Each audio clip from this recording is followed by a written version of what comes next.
Everybody, Brandon Lee and Tom Burton here. And you probably know us from, well, we've probably been talking to you if you're watching this video, or you know us from Social Selling for Newbies. And, just to quickly set up what we're going through, this is our Predictable Revenue 2.0. We have been talking to lots of executive, lots of sales teams. We know that there is a massive frustration about forecast and predictability. We've been working on this for several years. We were working on it apart. And then when we came together and realized what each other was doing, we started working on this, and we've been working on this together for the past year. And we believe, and what we've seen with our customers, that we have a new way of looking at these sales motions that can lead to predictable revenue, that can lead to more confidence in your forecast, by looking at sales motions slightly differently from a buyer-centric perspective instead of a sales-centric perspective. Tom, do you want to add anything to that before we jump in? I think that's good. Before we jump in, I just, one thing to reinforce, right, is it says unlocking predictable revenue.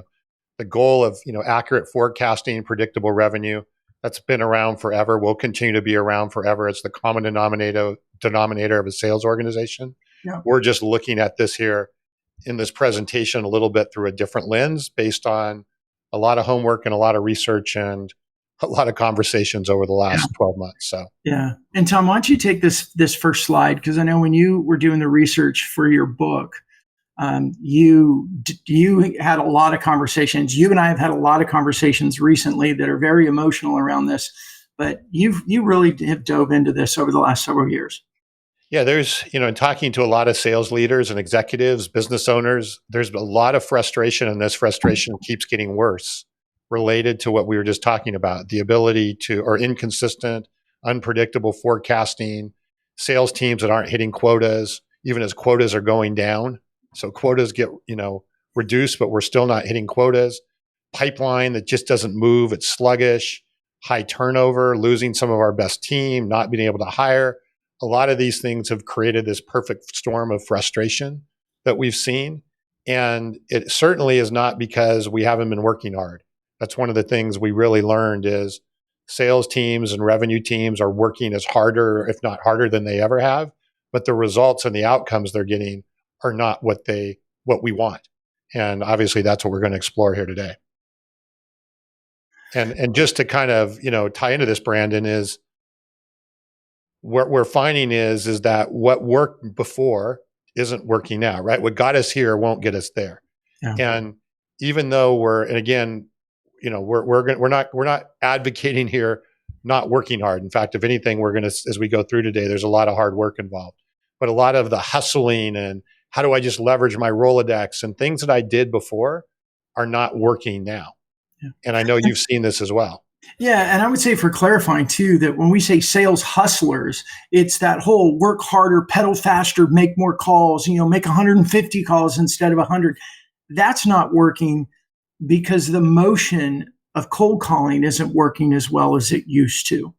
Right? And it's because you can no longer control the buyer and the buyer's timelines. And that's why the sales funnel is broken, is that the traditional funnel and running people through it, the buyers just aren't behaving the way that they're supposed to, quote unquote. And that's why we're so frustrated, is that we keep trying to pound away. And I've had my own story in 2016. After successfully starting and selling 3 companies, I failed miserably, but I did the same thing I did before. It worked before, so let's do it again. And I raised the money, and we opened a call center, and we had email campaigns, and we had cadences. And after 2 years, we went through about $1.5 million, and we weren't anywhere close to being profitable. And we had to reconfigure the entire company. So yeah, I know this firsthand. Yeah. And a lot of what you were doing, right, and we all have been doing, not just you, is we've been following the script, if you will, and the playbook for the last 50 plus years. That started, even back in the 60s with Sandler and some of the other more traditional sales training methodologies, moving into, call centers, like you mentioned. Email started to become a big thing. How do I send more email blast, that kind of stuff in 2008. The book Predictable Revenue, which was kind of the Bible, if you will, of of certainly tech sales, but for a lot of sales industries for many, many years. And again, it all related on that hustle mentality that you were talking about. Yeah. Well, it worked at that point in time because as sellers, our buyers needed us. They needed us for information. They needed us to help get whatever they needed about their company and about the products that we were doing and so forth. Well, now that's a different situation. The buyers don't need us in the same way. I don't want to say that buyers don't need us, and we're going to talk about this. They don't need us in the same way that they needed us before. And so we need to be able to adapt. Yeah, and there's some of that, like as we've talked, or I've had conversations with Dr. Howard Dover from the sales program at University of Texas at Dallas, like BANT and Challenger and all these different processes. It's not that we throw them out entirely, but those alone are not enough anymore because of the complexity of the buyer.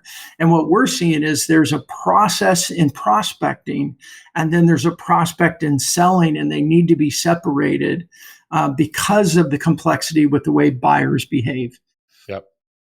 Yeah. And let's talk a bit about that. And as we talk about this, keep in mind, right? We're all buyers. Yeah. So, it's not like, hey, we're sellers, but we don't buy. All of us buy. And I think you can relate as we go through this.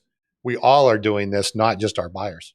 Yeah. Well, and I had this aha moment as a CEO with that startup that was failing. What I realized is the motions that I put in place for sales were contradictory to what I was doing as a CEO buyer. Right. And I know that's my story, but I also have this story of a CEO out of the UK that told me that he, got his money put in place, hired a couple of salespeople, bought the databases, had them pounding the phones. And after like 6 months, fired both salespeople, frustrated. Oh, I got the wrong salespeople, hired 2 new salespeople, had them doing the calls and the emails and the hustling. And one day, in a frustration, he had, his phone rang and he looked at it and he sent them to voicemail and then had this epiphany of, I never answer a call from someone I don't know. And I never pay attention to any email that I don't know, because his mindset was, when I'm ready, I'll go find who I need to talk to. And it was that aha moment where he realized, and he just shut down his company because the sales motions that he was doing were not going to work, no matter how hard they kept working. And this diagram, I created this in 2018 after I went through 2 years of frustration. And just realize, hey, this is the way modern buyers buy. They have the tools and the ability to isolate themselves, if you will, in the middle with those who they know, they like, they trust, based on articles and social posts and podcasts and live shows and people that they know. And that circle represents a wall that they can keep out. So with these things, we can unsubscribe, we can disconnect, we can reject any messages and any people we want. Calls come in, I don't know. In fact, my phone even now tells me, possible spam, right? Telemarketer. Yeah. And we just don't answer the call. So if buyers are really buying this way, the question we have, and I think there's a click on here, Tom, is how do we get ourselves invited? And that's a key word. How do we get invited into their circle of trust? And we have to earn it through our behavior, not demand it through our behavior. Yeah, and the beauty of it is once you are invited and you've earned that trust, what you can accomplish actually is a lot more, in my opinion, and from the results that we're seeing, a lot more than you could even in the old school way of doing things where you were hustling. Because now you're part of that, but that trusted advisor, you're part of that with the buyer, you're in that circle. Yeah. And you can get a lot farther. So we're going to touch on that, I know, as we go along here. Yeah. And that's where, we've used the word trusted advisor. And honestly, I get tired of teams talking about, be a trusted advisor. Look, bottom line is you're never going to be seen as a trusted advisor. Your team is never going to be seen as trusted advisors unless they provide trusted advice. Mm-hmm. And that's from the beginning. Right? That means the social content. It means all of your content, everything needs to be about educating and training and coaching and helping them, not once you get in there and just give us 30 minutes for the demo and then I'm going to prove that I can be a trusted advisor. We don't have that luxury. Yeah. We have to earn it through our behavior. Well, and that's why the traditional funnel, like we're showing here on the slide, is just not working or hasn't worked, right? Because that traditional funnel that we're looking at here is all about me as the seller. It has really little to do with a buyer, right? As a buyer, do you go, okay, I'm going to do a demo and then it's not how you go through things necessarily. So that's where we start to get the misalignment between the buyer and the sellers, is the fact that we're using funnels and sales processes that, again, are very seller centric. Yeah. And in that trying to push or shove or entice the buyer to move through it doesn't have the effect that it used to. I mean, as we're recording this, we just went through the end of the middle of the year, June 30th, right? And for a lot of companies, it was either the end of a quarter, or some of them, it was even the end of their fiscal year. And you see all the techniques out there possible to try and push people through, the discounts and all this stuff. And we're trying to push. And because buyers have so much ability to do what they want when they want, a lot of that just proved to be not fruitful. Ineffective. Yeah. So what do we mean then by predictable revenue 2.0? What we're talking about is buyer-centric. We've touched on that. We want to guide the buyer rather than push them through that funnel. We want to facilitate that. And as a result, if we do that, we'll get much more accurate forecast. We'll get better data. We'll get, more importantly, really good confidence in what we're doing, right? I mean, that's what we want and have always wanted from a sales perspective. That's never changed. Yeah, and I want to reemphasize here that what we said earlier. This isn't about being lazy or not hustling or not working hard. This is about just being wise and changing the activities that we do so that they're more receptive to the buyers who we want to influence. And it's more effective at the end of the day. At the end of the day, it's more effective. All right, so let's start talking a little bit about the methodology here, and we'll go a bit deeper. Yeah, and think about the old funnel that we just showed, and look about this as a new model or new process, a new funnel, if you will. What we need to do with buyers, because they have so much control, remembering that through all this, they have the power to keep us out. They have the power to ignore our cold calls, our emails, and all that stuff. So the first step is actually creating rapport. And I know I've been doing this a long time, and there's a lot of sales leaders out there. If they still have that old mindset of pound, create rapport gets kicked to the curb. If this isn't resonating with you because we got to have control, we got to pound, we just got to, go out and get them. Maybe this isn't for you, but what we've seen, what we know from our own behavior as buyers, is that when somebody creates rapport with us, and that online conversation, a digital conversation, I watch their podcast, or I listen to their podcast, I watch their live show, some way their content, their behavior is helping me build some sort of rapport and relationship with them. And then we get to a point where we can develop some sort of a healthy connection. Then we can move it into what we call the sell stage, but it's really more of a guide stage. We become a guide to help the buyer think about their potential opportunities. Yeah, and just creating rapport, and that's a big thing. But if you go back to the circle of trust, right? It's the things that you're doing to start at least building the opportunity to get invited into that circle of trust, or they're considering having you inherently in that circle of trust. And think about this for everybody listening to this. What are those activities, those motions, or those behaviors that help you feel more rapport towards somebody, or the ones that make you want to reject somebody? I mean, that's what we're talking about. And we're going to get into this practically here of what it looks like. But I want you thinking about your own activity.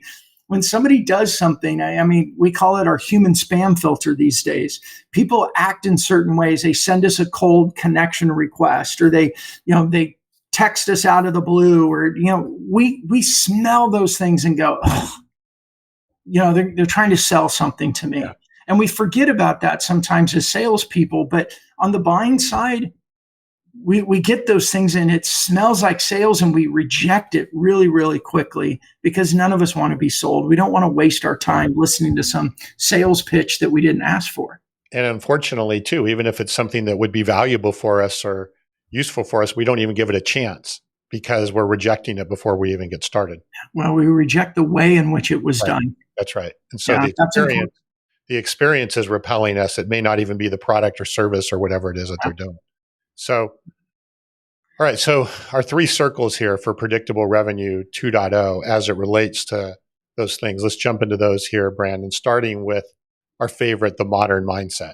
Yeah. And it's, we just touched on a couple of them that are so important. Like the mindset is really this.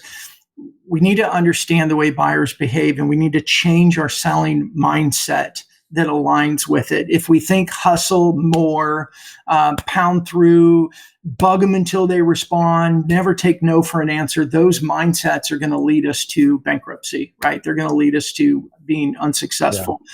But the modern mindset is understanding that buyer-centric. Tommy, you said a couple of them there. We earn the opportunity to sell. We go slower to move faster. This whole building rapport, I've heard sales leaders say it before, we don't have time for that. Well, I think we live in a time now that we don't have time not to do that. Well, and we've identified the top 10 list of our modern mindset. It's on one of our podcasts. I know it's on a video. If you haven't seen it, you can definitely check it out.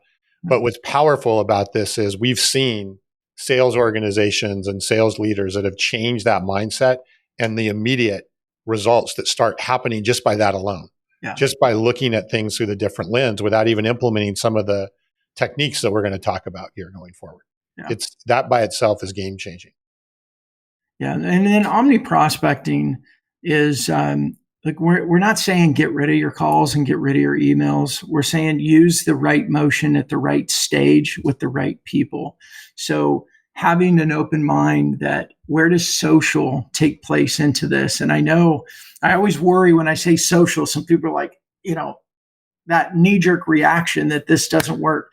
Hang in there with this. We've got social motions that are documented and validated that we can implement so that we turn this social thing into something that's touchy-feely, nice to have, into something that we can actually implement, track, and have data. So it's just, again, it's efficiency and effectiveness, right? And prospecting is not any one thing, as we know. And then as we touched on is once we have started to build that rapport and that healthy connection, then we want to, again, go through the sales motion from the viewpoint of the buyer as a guide and a facilitator. And again, we'll talk about this, but these are kind of the 3 legs of the stool, if you will, of our predictable revenue 2.0 framework, starting with mindset, looking at prospecting a bit different, and then looking at our sales motions a bit different through the lens of the buyer. We'll touch on some more of this as we move forward. And these are really exciting, getting into the accelerators. The first one is a playbook, right? And we have to have playbooks to tell everybody what to do and when to do it, and to be able to assess the data and how it's working. AI technology. Some of the technology stacks changing so quickly because technology is changing so quickly. And then one of our favorites in there is episodic content. And I like to take this head on. We hear it a lot with executives. Oh yeah, everybody has a podcast or everybody has a live show. Do you know the data that the average podcast only has 7 episodes? And what that means is it may feel like everyone has a podcast, but it's more like a lot of people start podcasts, but they don't keep them up because they don't see how it's tangible to revenue. We're not talking about just have a show. We're talking about using a show strategically, using the content from that show as part of the sales systems, as part of your playbook. And that is where your shows become extremely valuable. And if you're interested at all in that, we have a great video on using episodic content. But the main thing for this isn't just, again, we have a show and we're so proud of it. No, this is a show for a strategic purpose that drives sales activities that drive revenue. And this flywheel, right, that starts to be created here, the the really cool part of the technology and the AI piece is some of the AI tools and technology allow this flywheel to happen faster and more efficiently than you ever could do it before. Yeah. So if you can fuel it with that right content, the episodic content, and then be able to use the technologies to help repurpose that, break it down. And we're going to be talking a lot more about that over the next 6 months for sure. And then incorporating those things into your sales playbooks and motions. Again, this machine can start to go much faster than you would have been able to do even just a few months ago. Yeah. And I would imagine there's quite a few people watching this right now that you discovered us through our episodic content. It's very possible. Yep. So let's talk about this first part, building that healthy connection and what you mean through that omni prospecting perspective. Yeah. So this model, and there's opportunity to tweak this based on everybody's specific industry and everything else. But here's the social prospecting model. And this doesn't mean, we don't do calls or we don't do emails. Maybe we incorporate those, or maybe we push them down the model a little bit.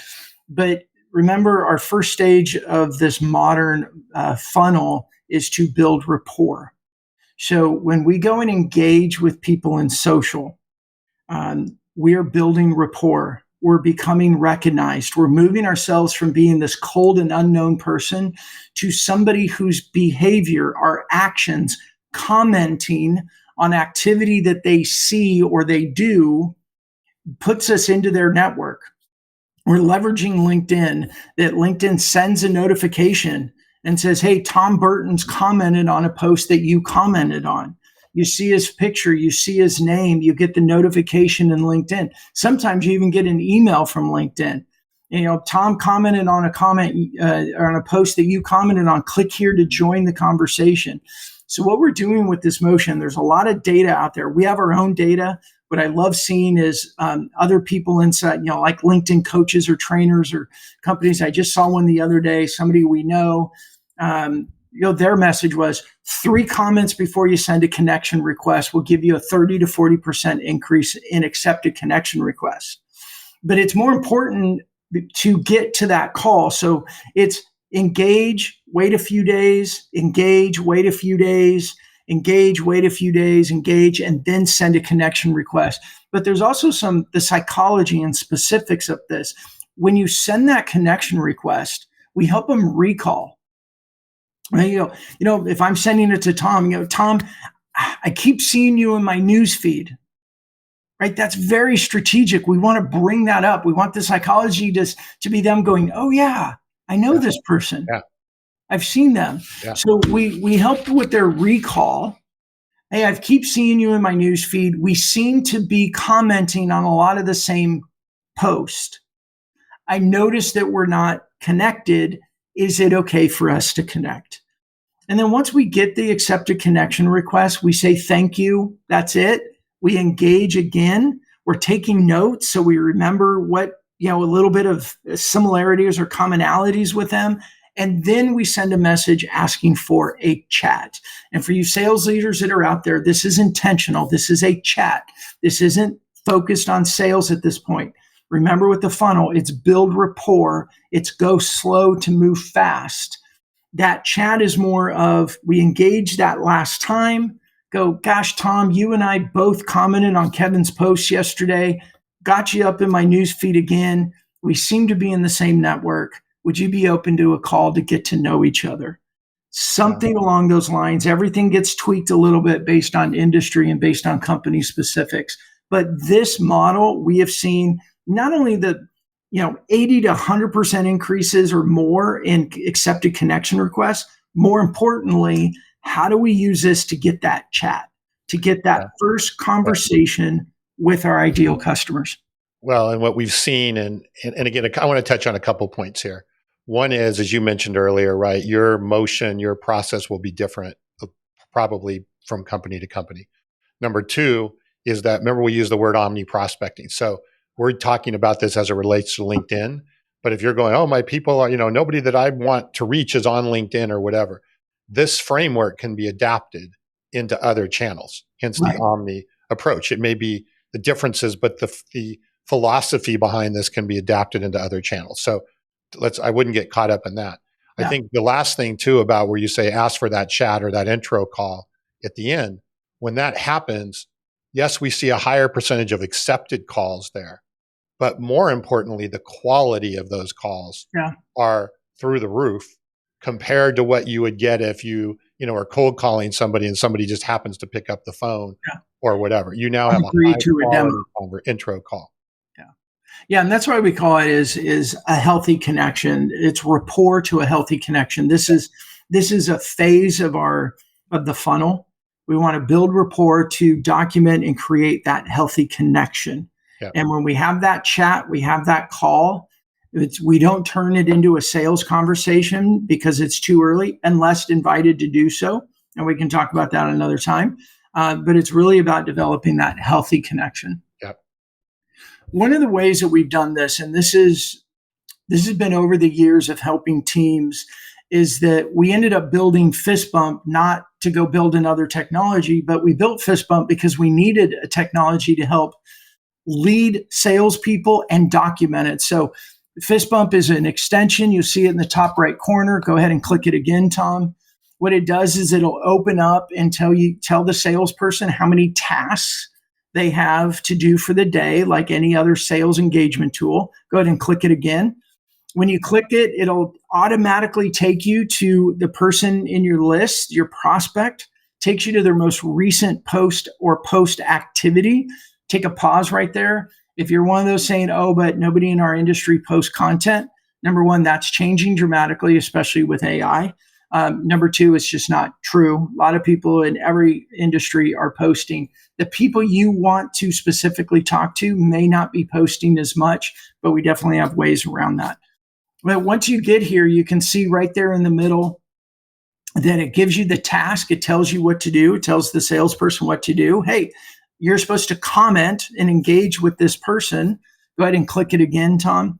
When you do get that and then you go comment, you can click that again.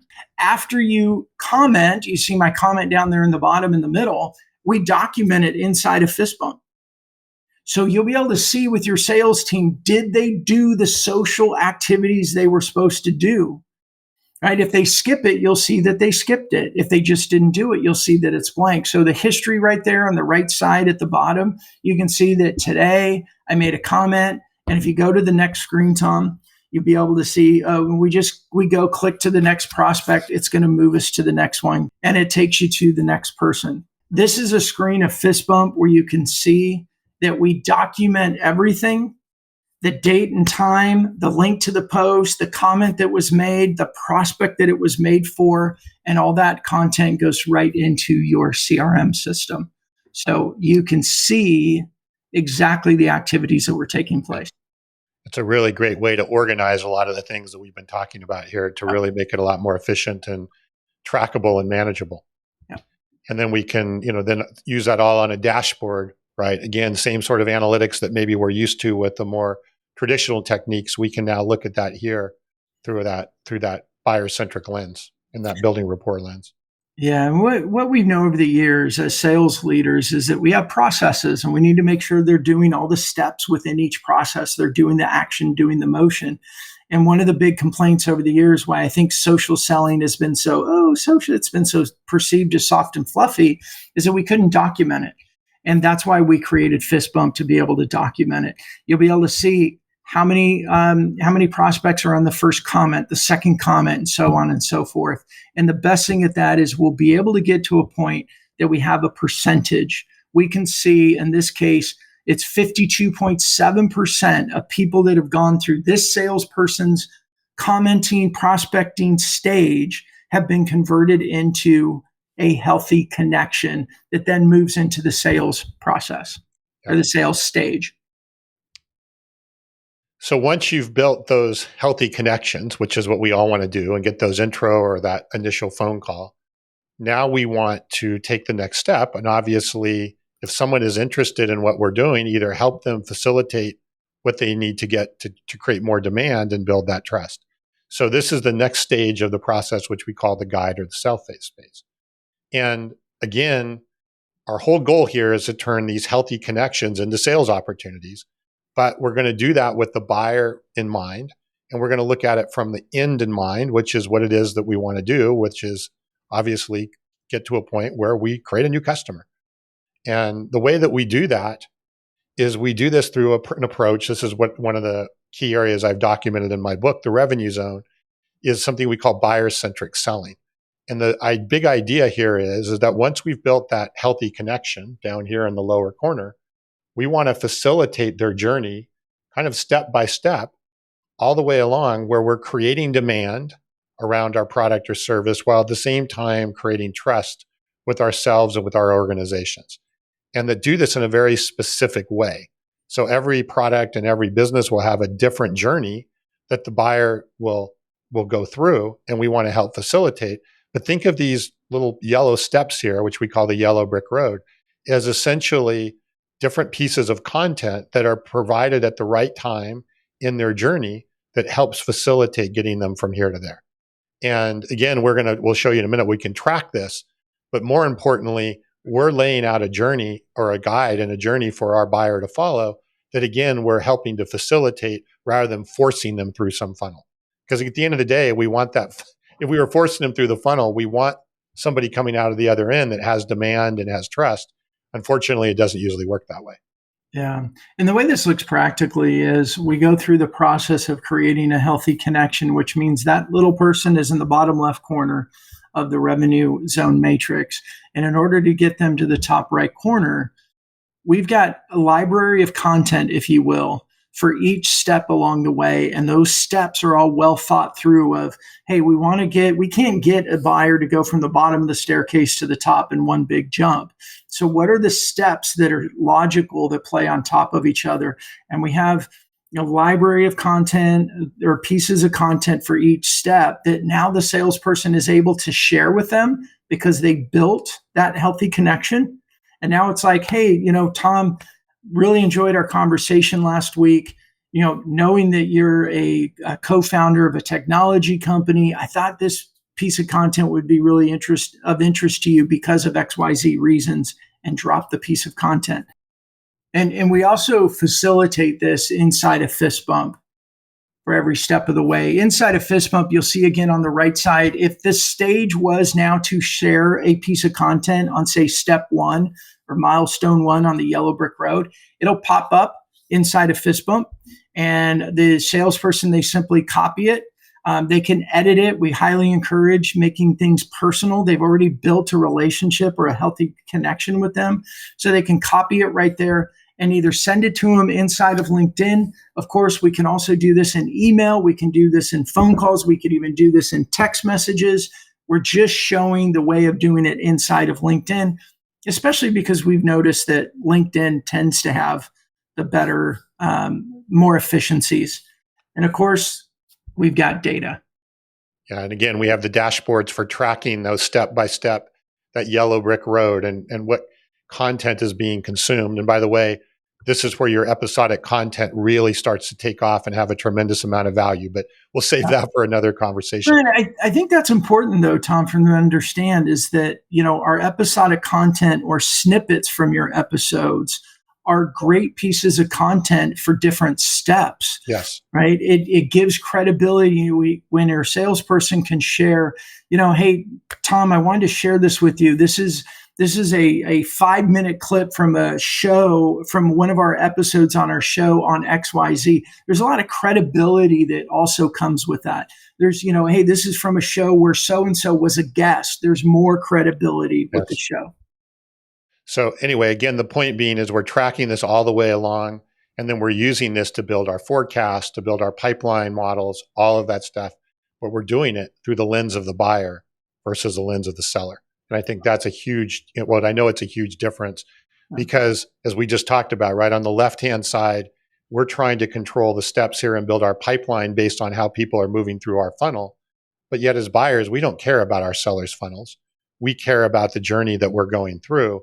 And so if we can manage and build our pipelines based on what we're doing on the right, we're going to have way more predictability, way more accuracy, and more importantly, or as importantly as anything else, we're going to have sales cycles and sales processes moving faster with less sluggishness than what we see now. And that's what we're all looking for at the end of the day. Yeah, I think that slide is so important as we just look at what are we currently doing to what's possible, and the influence it's going to have not only on our buyers but also on our team. I mean, what we've seen. I mean, it sounds really silly in some ways, but how often do we hear salespeople go, "I'm having fun again.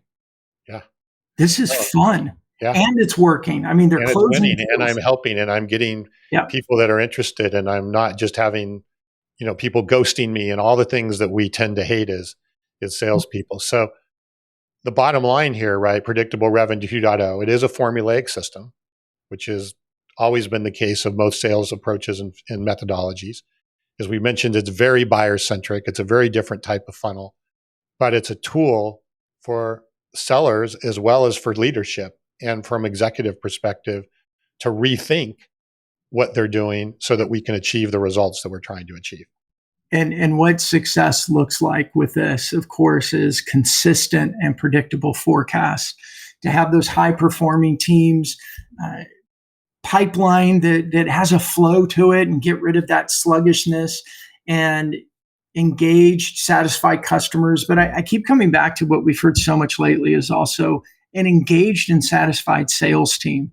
And, happy salespeople that are successful, they don't want to leave. They stick around longer. It reduces turnover, and I think makes for just much better culture. And we've seen a lot and heard a lot of that from companies lately. Yep. So, Brandon, that is a quick overview, maybe not so quick, but a good overview, I hope, of our methodology. There's obviously a lot more here, and we're happy to dig into this with anybody who would love to get more information, more data, more success stories, all of that. But I think this is a good overview. Yeah, and when I'd say anyone, if you've paid attention this long, something's intrigued you. You've probably have the old funnel and the frustrations and headaches, and we know they're there because we hear about them every day. So if you're dealing with that, let's talk, let's chat. Doing this and involving a new motion and doing this, it's not easy, but what you're doing right now is probably not easy either. So it is change and it is a little scary, but you know what? Desperate times call for desperate measures. And that's what we're seeing is more and more leadership coming to us going, it's time. It's time. We need to do something. No, we're hearing this, that change, I've been hesitant to change for one reason or another, but now is a time to change. But if you're going to make a change, let's change into something that's a bit more proven. Yeah. And, again, we can provide a lot more details behind what we went through here. And process. I mean, get comfortable that there's a formulaic process to this. This isn't just willy-nilly. There's very specific motions, actions done at specific times, and data that will give us feedback in real time. Yep. So, all right, Brandon. Thank you. Thanks, everybody, for listening, and we look forward to chatting with you. Talk soon.